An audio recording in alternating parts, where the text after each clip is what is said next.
ഞാനെന്ത് പറയാനാ മുത്തേ, ഇതുള്ള മനുഷ്യന്മാരുടെ അവസ്ഥ. എപ്പോഴാണ്, എന്താണ്, എങ്ങനെയാണ് ഒന്നും പറയാൻ പറ്റില്ല. അവൻ ജീവിച്ചിരിക്കുന്ന കാലം അവനെ പരമാവധി ബാഡ് കമന്റ് ഇട്ടിട്ടും തെറി പറഞ്ഞിട്ടും മാനസികമായിട്ട് ഒരുപാട് തളർത്തിക്കുന്നു. എന്നിട്ട് ഇപ്പൊ ക്ഷമിക്കാനും പൊരുത്തപ്പെട്ട് തരാനും പറഞ്ഞിട്ട് എന്താ കാര്യം? ഒന്നും തിരിച്ചെടുക്കാൻ പറ്റാത്ത വിധത്തിലായിരിക്കും. ഒരാളെ കുറിച്ച് നല്ലത് പറയണമെന്നുണ്ടെങ്കിൽ ആൾ മരിക്കണം എന്നതിന്റെ ഏറ്റവും വലിയൊരു ഉദാഹരണമാണ്. അവൻ മരിച്ചെന്ന് രാത്രി അവനൊന്ന് കാണാൻ വേണ്ടിയിട്ട് എന്നെ മെൻഷൻ ചെയ്തിട്ട് വീഡിയോ ചെയ്തിരുന്നു. അപ്പൊ അതിന്റെ ഒരു കമന്റ് വായിച്ചു നോക്കുമ്പോണ്ട് ഒരാള്, ഇങ്ങനെയാണെങ്കിൽ നീ പെട്ടെന്ന് മരിക്കുന്നു. അത് വായിച്ചു നോക്കുമ്പോൾ ഭയങ്കര ഇടങ്ങറ്. നമ്മളെ ചില നേരത്തെ വാക്കുകൾ അറം പറ്റുന്ന പോലെ ആയിരിക്കും.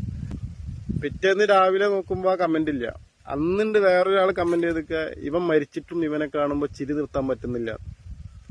ഇതാണ് നമ്മൾ. എന്തായാലും പടച്ചോൻ നമുക്ക് പൊരുത്തപ്പെട്ട് തരട്ടെ. അവൻക്ക് അവന്റെ ചെറുതും വലുതുമായിട്ടുള്ള എല്ലാ ദോഷങ്ങളും പടച്ചോൻ ക്ഷമിച്ചു കൊടുക്കട്ടെ.